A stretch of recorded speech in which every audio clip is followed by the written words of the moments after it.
Thank you for joining us at Nonviolence Cafe today.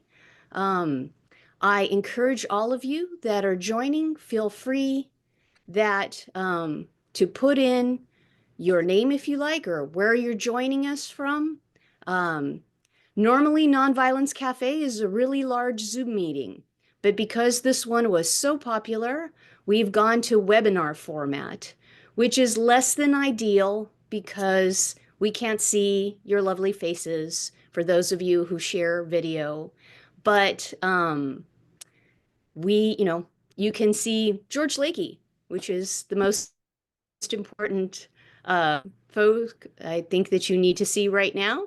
And I can see folks joining from all over. Wow, this is fantastic. All over the country, North Carolina, Minnesota, California, Dakota, Hawaii, Spain.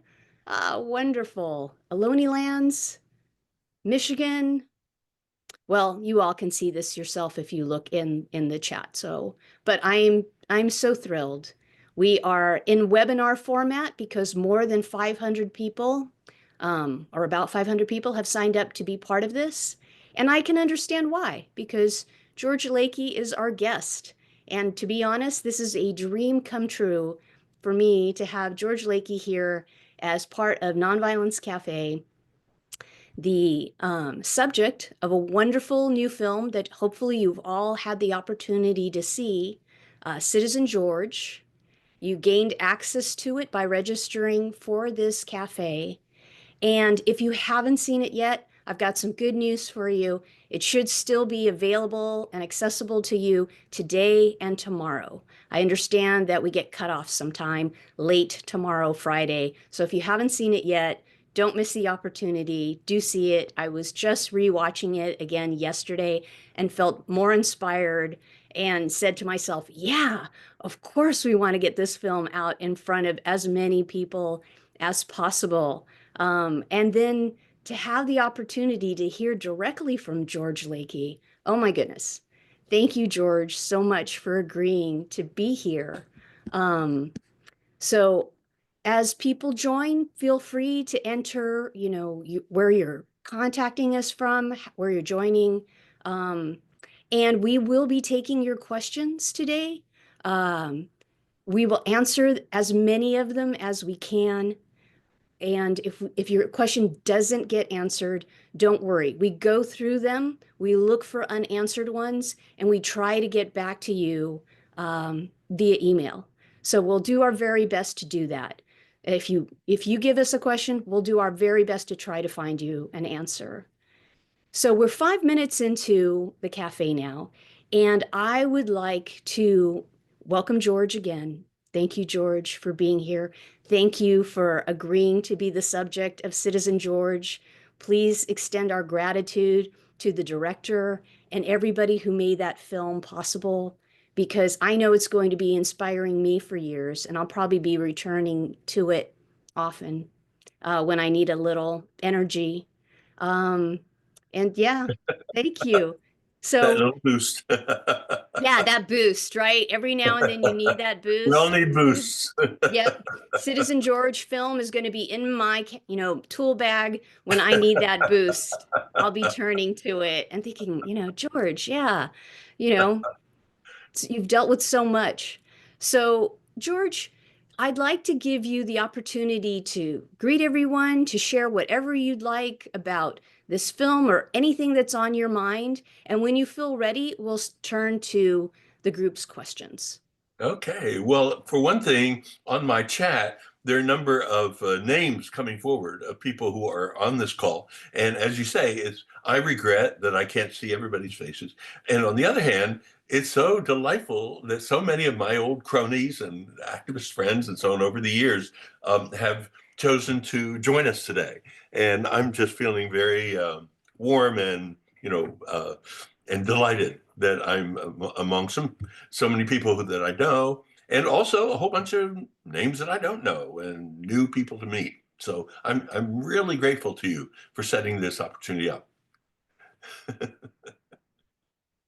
My pleasure. As soon as I saw the film, I thought to myself, oh my God, We need to get this in front of Nonviolent Peace Force supporters. I think they'll really appreciate it. I saw that actually some Nonviolent Peace Force supporters have been involved in the creation of this film. They've supported it in one way or another. I saw their names in the credits, That's and good. I thought, yes, this audience will appreciate the work of Nonviolent Peace Force. They appreciate you. You were the very first person to train a team from Nonviolent Peace Force in our pilot project from Sri Lanka, that went to Sri Lanka back in Mm. 2003. And that is actually mentioned a bit in the film, your time in Sri Lanka. Oh, I As, was thrilled that Glenn included that. Wasn't that a great, even though brief, very yes, tangible, right? Especially that he called on his animator. And by the way, just for those of you who are film crazy, this was Glenn, who has tons of experience. He's done films for national TV, several films and so on, another one's coming up. So he's big time as a filmmaker, but he never before used animation. And the Sri Lanka case, he showed the animation of the door and the light behind it, and my job would be to open the door to God knows what. And when I saw that, show up in the film, of course, I went right back to Sri Lanka in my heart. My heart started beating faster. That was an amazing, amazing adventure, and I'm so grateful that I had that opportunity to do that. yeah, Yeah, absolutely. You were really the pioneer, you and others in Peace Brigades International at the forefront of doing what we perfect. now call unarmed civilian protection. In That's those right. days, it was also known as nonviolent third party intervention. And Hmm. we've grown a lot in these years, in these 20 something years. And this work was done before. But, fortunately, the founders of Nonviolent Peace Force, who I believe are here with us today as well. So, hi, Oh, David. Hi, Mel.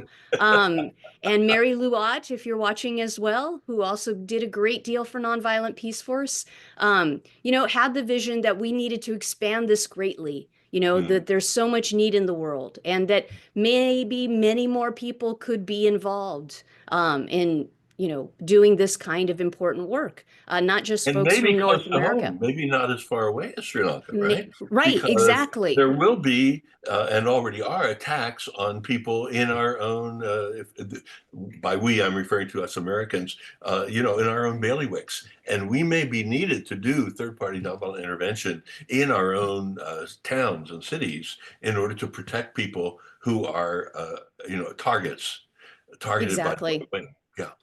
Exactly. Yes. I always thought that there is a role for everyone in nonviolent peace force, Mm. Mm. and in this type of work, unarmed civilian protection, because it's mutual protection, right? Mm. At sometimes we need assistance. At other times we can give assistance. And that's the nature of it. And we learn from everything. We learn from whatever anyone is doing. So we keep going and growing. So, yes, that's very true, George. And there's another person who was the deputy director in our program in Sri Lanka, whose birthday it happens to be today, Jan Passion. And I know that Oh, he registered Jen. for this. So happy birthday, Jan. Hey, happy I couldn't birthday, Jen. resist. So, Nonviolent Peace Force has come a long way since its early days of Sri Lanka, but I was so glad that that was in the film. And then there's so much more in your life, in your work as a nonviolence activist, in your effort to found Training for Change and help other people have a deeper understanding of nonviolence and to train you know so many people think that nonviolence just comes up spontaneously, and Mm. and they don't understand that really there's so much training. There was so much training in the civil rights movement, and there's so Mhm. much training that still needs to be done. So why not have one of the top trainers in nonviolence come and speak with us at Nonviolence Cafe? Mm. So was there anything else about the film or anything else that you would like to share with folks here before we look at their questions? I've Well, gotten a couple. I could just acknowledge something that we don't acknowledge in the film, which is that I was reluctant to do this film. because my dad told me that my role as a working class lad was to keep my nose to the grindstone, do the work that's required of me, get a family. That's like it's not to for us to be prominent. It's not for us to stand out. And there's a caution there in my dad's thinking, which is if we don't stand out, we're less likely to be picked out by the enemies and done in. And so I was brought up with that kind of training. And of course, I've been flaunting it almost all of my adult life. And when my dad was still alive, he was frequently appalled that I would disobey him, really. Um, and it was because I was being inspired by other people. We outgrow our dad, some of us, and start getting inspired by other people, and Dr. King in the '60s, and so on and so on. So I've been trying to do my best, but it was just. But then the film is like another contradiction to my dad, which is don't stand out. Well, my God, it's a film about me, so I needed to be talked into it by the group of people who came up with the idea, and I'm of course so pleased because it's coming out at the right time. And who knew when Absolutely. we started, whenever that was 3 years ago, that this time would be the perfect time for that film. Right. Exactly. Yes, I get it, and I think there is a kind of credo in nonviolence about not just wanting to draw too much attention to yourself as a person, but there's the strength that we have in numbers and us Right, banding together, right. yeah, so I totally understand that. And yet, if you hadn't made this film, there would be, nothing for people to learn Mm, from your examples, to mm, understand the importance of training. So I'm glad you gave in to your friends and, folks who encouraged you to make it, sure, because we learn from one another, sure. So we understand this film is about you, but this is also about nonviolence and the importance of training. And if it had been a different kind of film, because we've seen those films where it Mm, really is kind of about ego, but mm, this film didn't feel like it was filled with ego. This film felt it was like full of love and, community and mm, appreciation for our community. So good. bravo. Bravo to Glenn. Bravo to you, everybody who's behind it. And it will be available if you've joined a little later and you haven't seen this film yet, it will still be available to you today and tomorrow, I think until late tomorrow evening. Um, you should have gotten, a link and a password from Nonviolent Peace Force. But if you haven't, if you registered for Nonviolence Cafe, you probably did. It might be in your spam. But if you didn't, you can email us, reach out to us. We'll send it to you. We definitely want as many people as possible to see this film, and to tell people about it. Because in the United States, but in the world, let's just face it, in the world right now, people need to see a film like this that reminds us that people have power and that people are the ones that give the power and can take the power. Um, so I think this is a great film to remind people of their power. Thank you, George, so much for making it. You know, um, anything else that you'd like to say other than Oh, that I'm you really eager for didn't want to questions. do this? I'm eager for questions.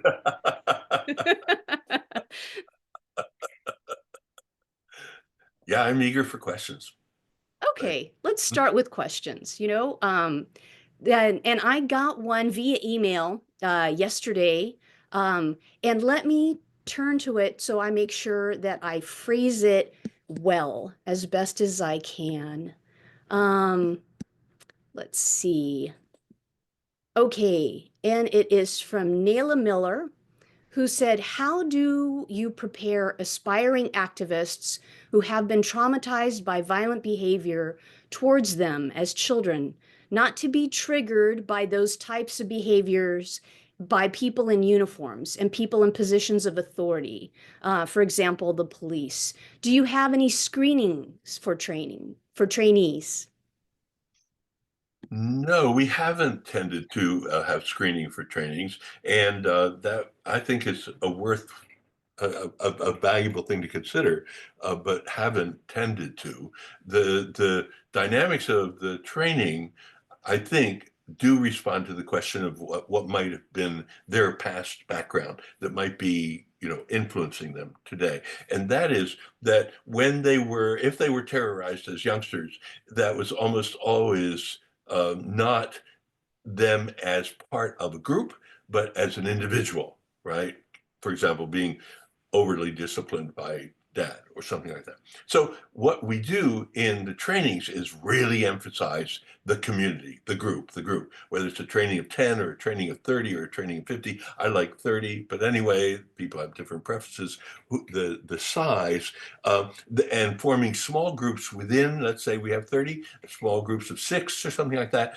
Emphasize team, team, team. We do things together, together, together, together. And that then becomes a very different experience for people to take that big step, the heart pounding fast, when you're with other people and you've already talked about how you'll handle this and that.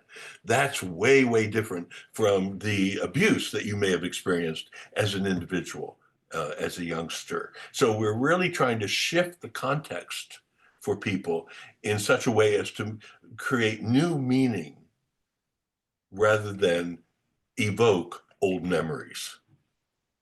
Right. Yeah. Great. Yep. Thank you. We have another question, which is we'd love your perspective on the present moment, on this backlash to progress made and destruction of the underpinnings of our democracy. What is your guidance to us about where or what would be the most effective given the flood of destruction? And I'm sorry, I don't know who sent this, but I first want to mhm. endorse an outfit called Choose Democracy, which is putting out great material almost every day. Amazing list to get on. It's a rebirth of the Choose Democracy that I was a member of the collective of 4 years ago when we were preparing for a possible Trump victory, and of course, didn't have to face that for 4 years. That was nice. But now we're in it, and the gang that was part of Choose Democracy has surged forth and is giving us beautiful materials, great stuff. I very much recommend it. One of the main things that I think Choose Democracy hasn't yet really emphasized is the value of bringing to this situation vision. And that didn't seem so important 4 years ago, but I think it's much more important today. And that's because of the role of the Democratic Party, the kind of socialized, the conditioned behavior of Americans who are liberal is to keep turning to the Democratic Party as if it's going to save us, right? And it failed to do that on the last election because it failed to present a convincing vision of how things would be better if we returned the Democrats to office. It's tended to be really a poverty party when it comes to vision. And they get in, and then they lots and lots of compromise, and finally something positive comes out, but it's slowly and uncertain, and it's minimal. It's minimal compared with the countries that I investigated some years ago. A number of the people on this call will know this book, Viking Economics. Forbes magazine even calls it one of the 5 best books on Scandinavia, because what it does is it really presents why those political economic systems in Norway, Sweden, Denmark, Iceland do so much better than we do at tackling economic justice and cultural injustice as well. The way that they did that was that they gave up on their old party system and launched a movement that had a vision of what it was that they would have. So basically, they were telling people in the 1920s and 30s in Norway and Sweden and so on, they were saying, look, we need something way, way better, right? Yes, yes, we need something way, way better. So in the upcoming election, they say, forget about the upcoming election. We need to build a strong movement that has a vision of what it is we do want, so that if we achieve power, we can deliver what people actually want, not a boiled down mishmash of things that don't really address the fundamental problems. And the Democrats will do this time after time. If what happens for the next few years is trying to strengthen the Democrats so they can go in there again and continue to preside over massive poverty and the racism that goes with that, then we'll be back into fascism again because that's what happened this time, right? What we need is a vision of something practical. And that's why I shared what's very practical. I've been working now since the mid century of the last century. What's that? That's 100 years. It's been working. The social democratic vision that enables economic justice really to be addressed. Uh, if we have a vision, not only does that inspire us to work our best no matter what kind of trash is coming at us from the right, and of course it's really disgusting, so we need all the vision we can get for that.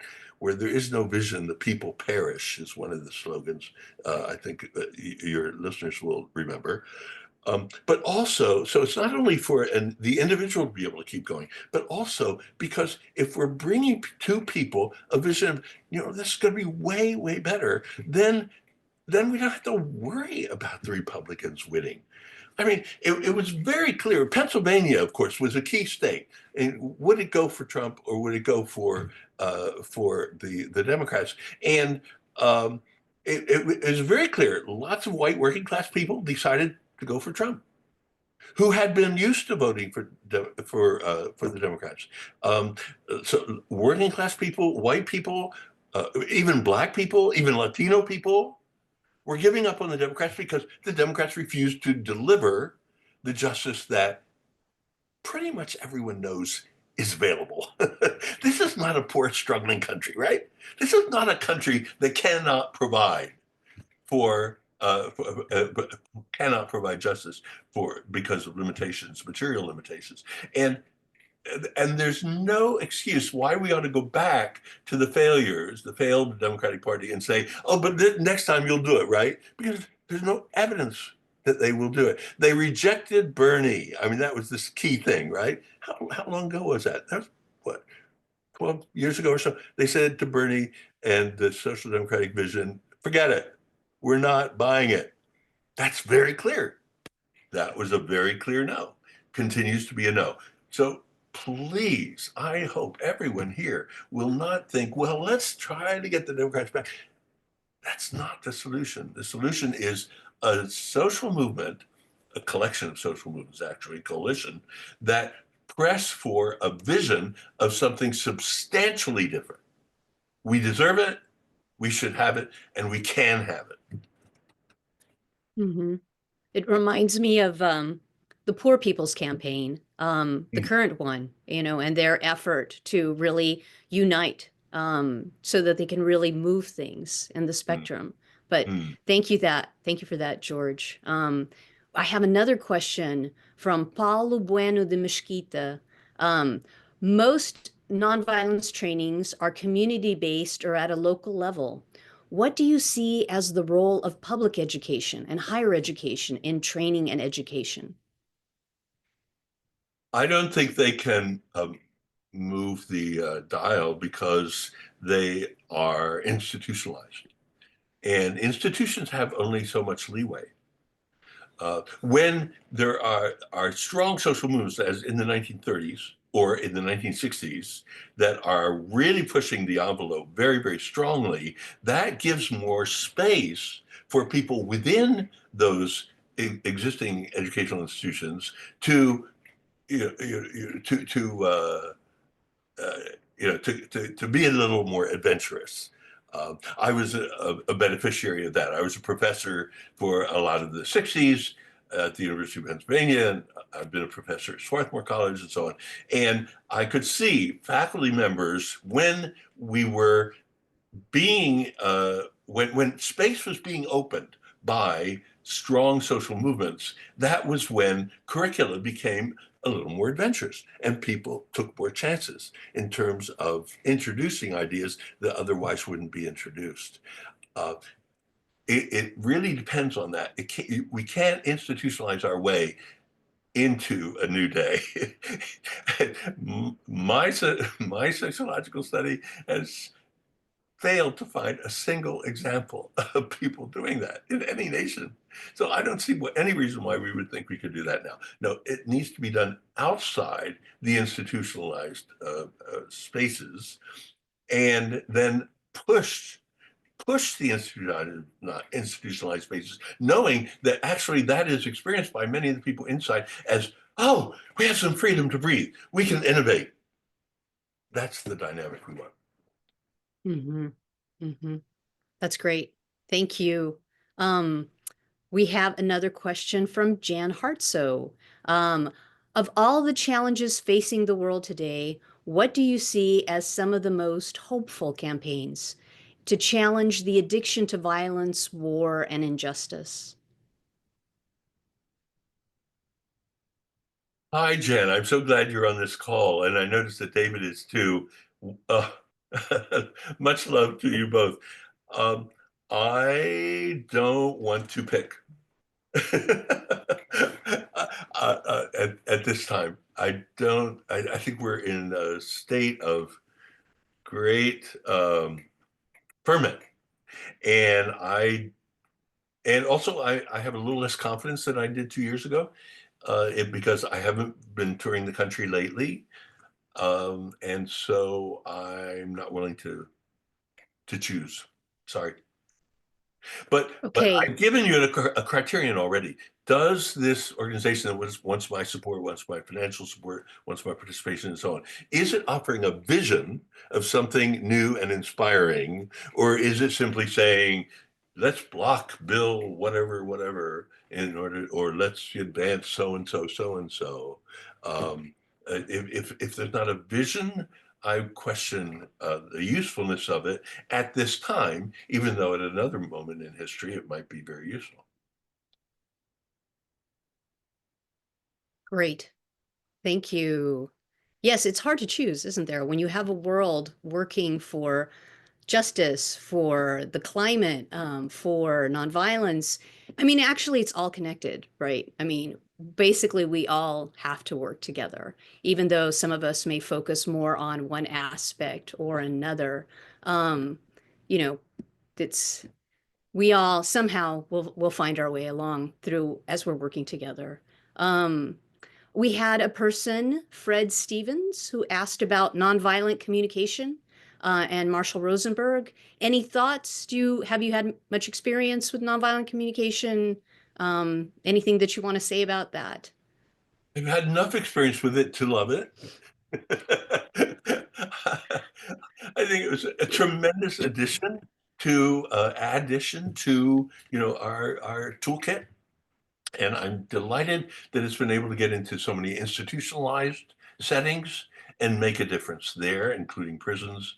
And I think it's a wonderful addition, and can be useful within movements also, because one of the tough things about building social movements is that very often people will get competitive. We often bring a kind of competitive personal background, and then I want my thing. No, I want my thing. I want my thing. And the skills of nonviolent communication can be very, very useful in those settings, to support people to find a common program, as as well as the things that will be special that they're bringing to the table. And so, so I think the app. But I would encourage, uh, at this time, like 2 years ago, well, things were different. But now, when the the larger conditions favor the development of sort of in the streets movements, and people defying authority and that kind of thing. Think 60s, right? Think 30s. That's the period we're in. Polarization. We're in big polarization. So I think this strategically is a great time to say, good. Nonviolent communication and other things that we've been able to move into regular, channels to some degree. Um, great, great. They're doing that. But I want to address this new opportunity that's being given, thanks to Trump, Musk et al., to create mighty nonviolent movements that are outside institutional frameworks and uh, and bring the talent and the skill set that nonviolent communication offers to those settings, because those settings will need those skills very badly. Great. Thank you. Um, Someone had sorry, the chat moved and I lost. So Cynthia Bartu placed a question about ideas for connecting social change across the generations. Any suggestions there?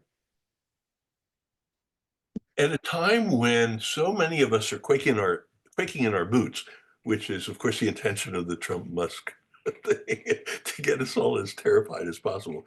Um, that is a great time for young people to see boldness.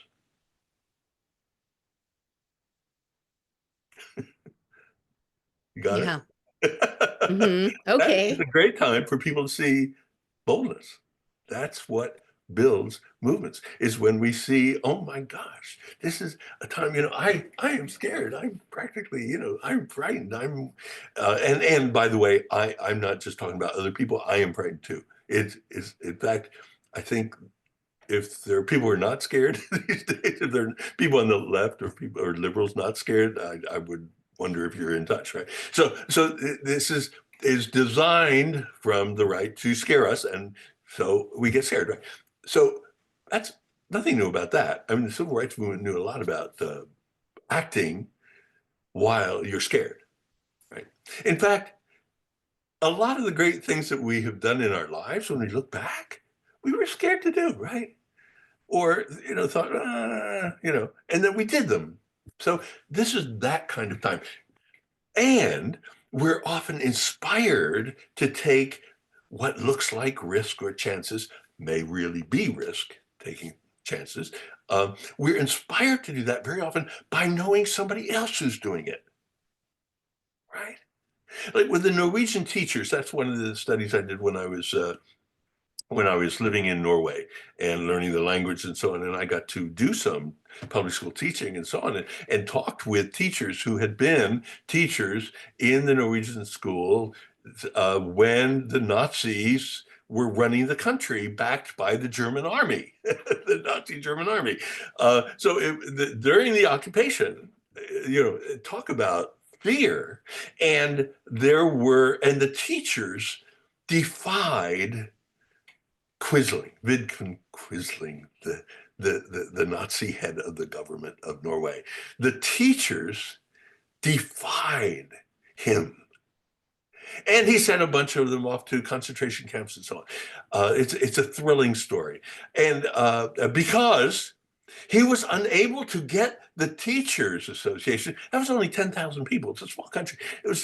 He was unable to get the teachers to knuckle under and accept what he was doing, which was, portraits of Hitler, portraits of himself in the classrooms, giving up on teaching English, emphasize teaching German, just a whole range of things that he was wanting to turn the schools into a Nazification instrument, and the teacher said, no, we absolutely won't go with it. And he rounded up a bunch of teachers, sent them north of the Arctic Circle, where they were forced to do calisthenics and so on in the bitter, bitter cold and snow. There were teachers dying from exposure. It was an incredible fight.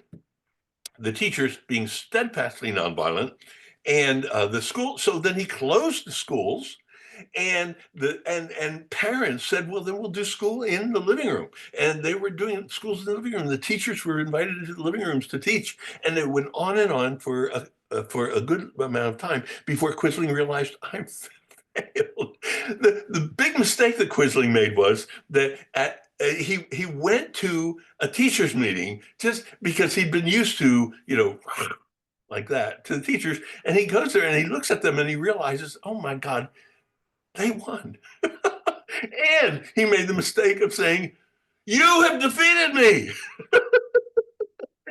Just completely lost it, right? He says, no ruler should ever say that, right? And he says, you have defeated me.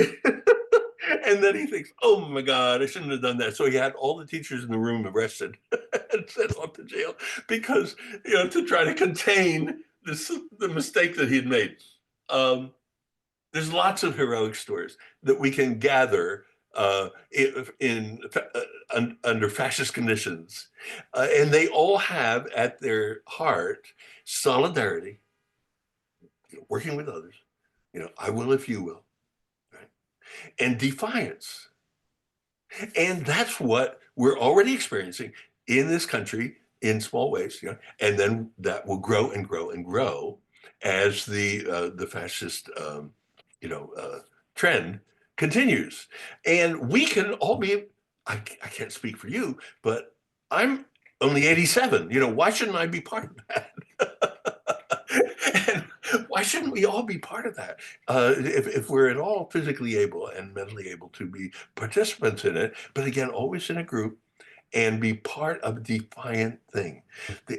A defiant thing that is at the same time offering a vision of something better, because people will, historically, right? People have often been willing to sacrifice if it's for a worthy goal. The goal needs to be clear, not just I hate Trump or what's Musk doing there or something like that. That's how inspiring is that?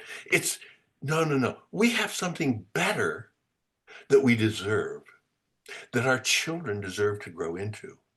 Our grandchildren, in my case, my 8 great grandchildren deserve to live into. And I'm going to do my darndest to enable them to do that. And if that means my life, that means my life. So it's that kind of spirit that defeats fascism. And it was that kind of spirit that kept Norwegians to an amazing degree a free society, despite the fact that they had at one point 300,000 German troops on Norwegian soil, Norway being a little country population-wise, 300,000 troops, plus a Nazi party that was running the government. And despite that, Norwegians never gave up, saved their Jewish population, secreted them, ran off with them over the mountains to Sweden, which was a safe place at that time for Jews. That kind of story inspires me. So one reason why I've written book after book after book, this one is especially being bought these days. How we win, for obvious reasons. One reason why I've written them, though, is it's an excuse to tell stories like that I just told. That we can face a lot of really, really hard times if we know there are people who've done it before. And people with frailties, people, you know, you get tired of hearing the same jokes from, whatever. Usually in ordinary times, well, that's not my favorite person. But under duress, understand it's going to take solidarity. It's going to take gritting our teeth. It's going to take solidarity and moving together, not through a restoration of a Democratic Party that cannot, because it's run by billionaires, cannot deliver the economic justice that we need, and instead build movements, as in the 1930s in the United States, we have done it, and the 1960s in the United States, we have done it. We need to do that again, and we can do it. But it will take people on this call and many calls in order to realize same old is not going to work. It's the building of movements, which will have a fresh dimension because it will involve young people today, and they always bring freshness, right? But we can also learn from what worked in the past, which is why this book is so popular right now.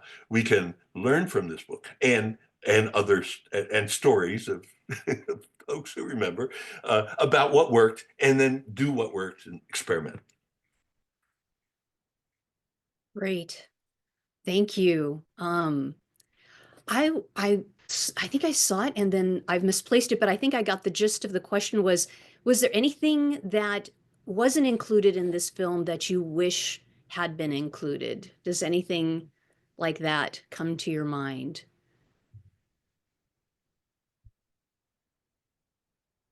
My daughter Ingrid plays a strong role in the film, and was not asked though. Glenn either didn't ask her or it just it didn't have room for it. A whole lot. I would have liked to Glenn to have gone more deeply with Ingrid into the lessons she learned from me about organizing and movement building, because that's one of the things that she's very good at. She's a wonderful organizer, and I think that there are pictures of little Ingrid at an age whatever 4 or something like that going to demonstrations. So she was very used to that. Uh, but it's in a way easier to say, well, so she went to demonstrations. Yeah, that's good. But she also learned a lot about movement development in the course of her young life that she is now applying. And I think I would have liked, nobody's asked this question before. Such an interesting question. I I think that if yeah, I would have liked more of that. But I must say, I'm just crazy about the film. It's so much better than anything I could possibly have created for myself. Not, and I wouldn't have created a film about me. So, but anyway, yeah, it was amazing. And a fun thing about 2 weeks ago or a week and a half ago is that I went to one of those national demonstrations. A lot of us went to our city halls or whatever to show up, and there was Glenn. And I had never seen him on a demonstration before because he's been into the arts. That's been his field. He's done gorgeous films on the arts, and there he was, looking just a tiny bit embarrassed, like maybe I'm a little late to the late to the show, but here I am. And I thought, well, yeah, an amazing film. Mhm. Talk to him. Yeah. Yeah, I think so. So we really should congratulate Glenn. Um, we are getting a lot of questions or folks who are saying, is this being recorded? Will it be available later? Yes, yes, yes. One of the things we definitely want to do, and we try to do this with every nonviolence cafe, is that we record them and then make them available on Nonviolent Peace Force's website for people to experience them there and to share. So you will find them, but if you registered for this, you will get it in your email as soon as it's available. It usually takes a day or two. So yes, you will get a recording of this wonderful question and answer series with George. It'll give people an opportunity to encourage them to see the film. So if you haven't seen it yet, or if you know people who would really benefit from seeing this film, please do share it with them.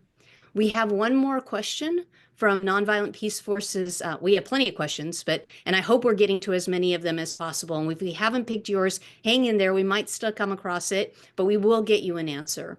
And this one, though, is from Mel Duncan, one of Nonviolent Peace Forces co-founders. How do we combine vision? And of course, the chat moved while I was saying this. Hang on, folks. How do we combine vision while naming and opposing the genocide, the killing that the US and I would say other countries in the world are contributing, are continuing to pay for? So, how do we get people to stop funding killing? Um, any thoughts on that, George? Well, the how to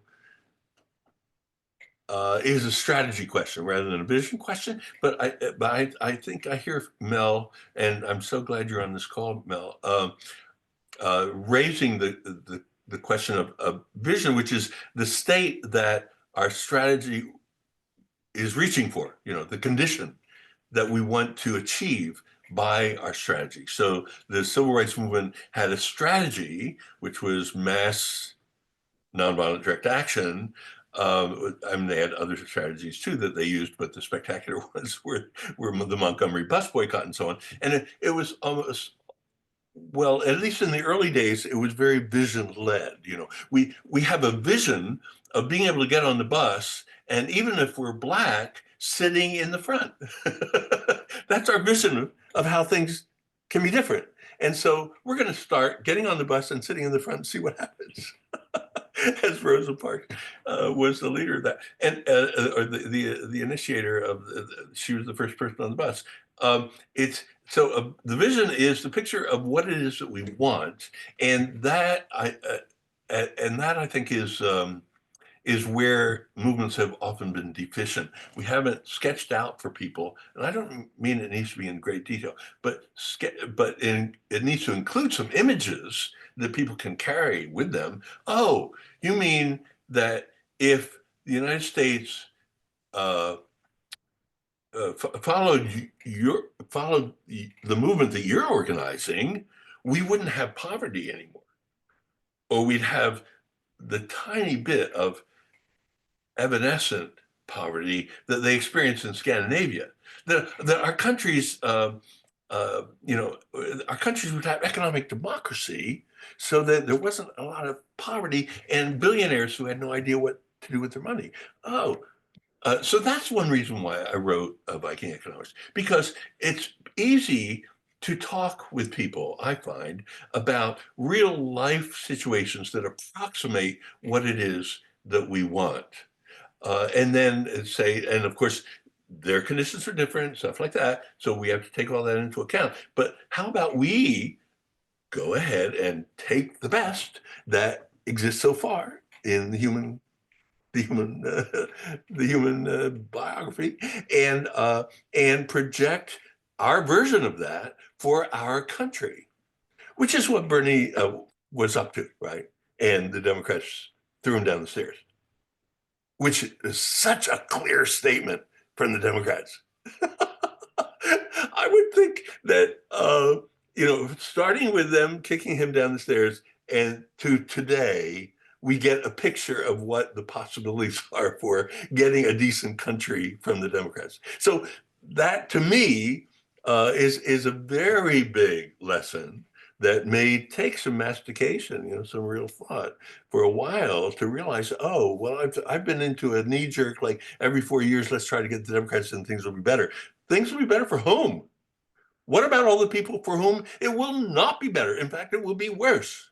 And especially with climate change bringing more and more catastrophe upon us, and there's no way the Democrats are ready for handling climate change. No way. So, uh, so that I will stop making that point.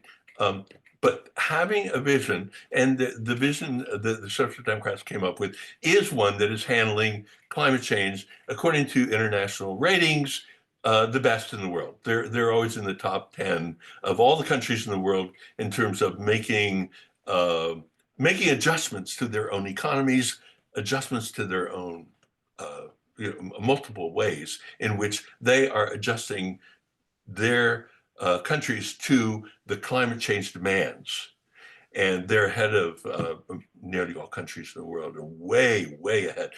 In the last time I looked at the ratings, they're in the top 10, and the United States is around 30, 35, something like that, in terms of our climate aspirations. So, I, yeah, that's what I would say. That's the vision. And then how to get there is a more complicated issue, and that's why I wrote the book How We Win. After writing Viking Economics, I realized, wait, George, we really need to get much more specific. We need, and in a handbook kind of way, well, then it takes this and this and this and this and this to be able to add up to make the changes that we'll need. Great. Thank you, George. We Mhm. only have a few more minutes, but it looks like I overlooked part of Mel's question because it was dealing specifically with Palestine and Israel. I like the way it was phrased by longtime Nonviolent Peace Force supporter Mary Marceau Kempf, which is how do we change the U.S. focus from violence to equal rights for everyone in Palestine and Israel? My analysis of that situation is also a historic analysis. The United States has an empire, right? There was a big fight about that in the late 1800s. Should the United States have an empire? That was an actual public debate. And guess who lost? The folks who didn't think we should be an imperial power. So the United States became a proud empire and has ever since been extending its range over more and more of the globe, right? The thing is about trying to be a world empire is you can't really pay attention, not adequate attention, to all the bits in all the parts of the world, right? So it's very helpful to have a kind of junior empire in a particular geographical area that is in line with you and will, yeah, is in line with you and will carry out a kind of mini empire version of you in that area. That's the role of Israel. The United States did not financially support Israel in 1948, 49, and so on. It was very reluctant. It wanted to see first did Israel have the capacity and including attitude that would enable it to play the role we would want it to play in the Middle East as the kind of the junior empire, and the more militarist Israel became, the more money we sent them to arm them. And that's just check out the statistics on that.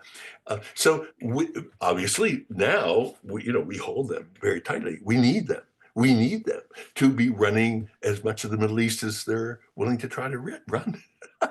Because we can't really take care of all that and take care of Latin America the way we want to, and Asia the way we want to, and so on and so on. So that's my analysis of things. And so I think trying to have policy debates about what Israel should do, independent, at least for Americans to have policy debates about what Israel should do, independent of its role in the larger scheme of things, is, I think, a mistake. We need to acknowledge who's who's doing what, who's taking what kind of responsibility. And it's very clear now, these last year and a half, that they will do whatever it takes to play their role. In our country, it took genocide against the native people in order to have the kind of empire we wanted to have on North American continent.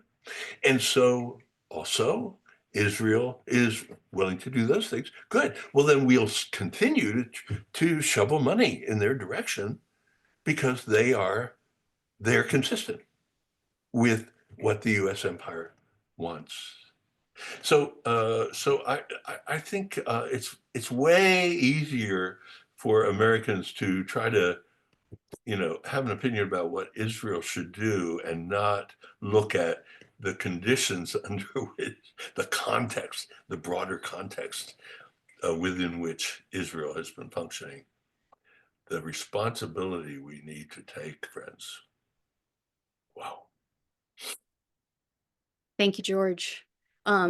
We are drawing to a close on this event. A lot of you on this call may be new to Nonviolent Peace Force, and we do have programs all over the world. One of them, though, we do not have one in Israel-Palestine. There is a lot of unarmed civilian protection work that's being done and has been done in that area, but we are in Mindanao region of the Philippines, South Sudan, Myanmar, Iraq, Ukraine. We have programs in the United States, Indonesia, Thailand. We have a new program in the DRC, Democratic Republic of Congo. So we're busy and we're growing. And what a time to be trying to grow. And here we have with us one of the people who helped all of this field really get started and grow and to train We are training as many people as we can, and we'll be focusing more on training than ever. Later in this year, we'll be introducing what we called UCP Academy, Unarmed Civilian Protection Academy, where we can train even more people as much as possible. But I right now am going to speak to the folks who have been supporting Nonviolent Peace Force. Thank you so much. You've got us here, and we hope that you will stay with us so we continue to grow and reach more people, and more people can understand that there are other alternatives than violence alternatives. There's other ways to respond to violence. And if you're new to Nonviolent Peace Force, check us out. I encourage you to stick around and see what we're doing, see what kind of work George's work has inspired. And if you'd like to help us continue to do this work, I'm going to drop a link in the chat so that you can do that. You can make a gift to Nonviolent Peace Force. Um, right now, funding for, fortunately, Nonviolent Peace Force didn't have a lot of funding that was coming from the US government, but we did have some, and it's impacting our work in Myanmar, in Iraq, and our programs in the US. Probably more than anything, our programs in the US will be impacted by this. And so really check us out. If nonviolence is your value, we are your organization. We are trying to interrupt cycles of violence through nonviolent means. And there's room for everyone to consider this. How can we interrupt cycles of violence through nonviolent means? Because you cannot fire with fire. You will just get a ball of ashes. You need to do something different. You need to fight hatred with love, with nonviolence. So if this resonates with you, I invite you to become part of Nonviolent Peace Force. We did our best with you today here in Nonviolence Cafe. I'm going to drop one more link, which is your opportunity to give us some feedback on how we did today, because we always want to improve. I'm entering that now. Now, both this link, if now everything's fresh in your mind, go ahead, go into that link, SurveyMonkey link, give us your feedback because we do want to get better. But both this link to donate and this link to the survey will be in an email that you will get with the recording of this Nonviolence Cafe, this Q&A session with George Lakey.